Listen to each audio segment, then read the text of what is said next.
The summer months, a lot of people spend some time outdoors, often working in their yards. That can set you up, though, for a very close encounter with poison ivy. And you don't want that. We're joined by Dr. Joseph Bark from Skin Secrets and Dermatology Consultants. Thank you, Joe. I think you are ready for that day outside, aren't you? Let's go. Let's go. Gardening. You're ready for the sunshine. Yeah. I brought Bill some salad greens. Leave that off. No, actually. Leaves of three there, huh? Yeah. See, here's the deal. Poison ivy has three leaves that emanate from one tiny spot. So if you see this, if you see anything that looks like this, it has three leaves there and little notches in the leaves themselves, then you better stay away. Now, you have to break the leaves or the stems and get the oil in there on your skin in order to get it. A lot of people say they walk by it on the sidewalk and get it. They do not. That's not the way it sounds. Absolutely All right. Is everybody allergic to poison ivy? No, everybody's not yet.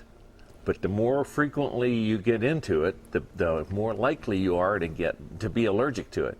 And boy, when it breaks out, it's a 3-week-long disease. And it's really uncomfortable. So what do you do if you know you've come in contact? Is that too late? It's not exactly too late. If you know what this looks like, run inside your house or wherever you have to go and wash with soapy water, any kind of soap. It doesn't have to be, Fell's naphtha or anything like they used to say.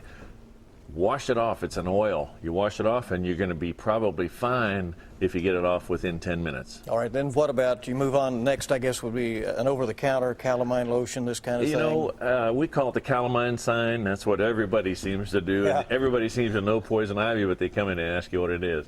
Well, yes, we see a lot of people with the calamine sign, and that tends to dry it up, and at least it covers it and gets it out of the way, And people think they can get the disease from the juice and the blisters, and you cannot if you've washed one time since then. So you can take care of it that way. Sure. What else can you do? Well, we use topical cortisones a lot. And if you catch it early, the earlier you catch it, the easier the disease is on you. But, it can come back in on your dog's feet, your golf clubs, all that stuff. And sometimes we have to give oral cortisones in order to get somebody through this. So it can get severe. So it can get to miserable, that point. Absolutely. Okay. Dr. Joe Bark, thanks so much. Avoid. You're Thank you. You may not need all that coverage, by the way, with the clouds rolling in, right? Yeah, that's true. Thank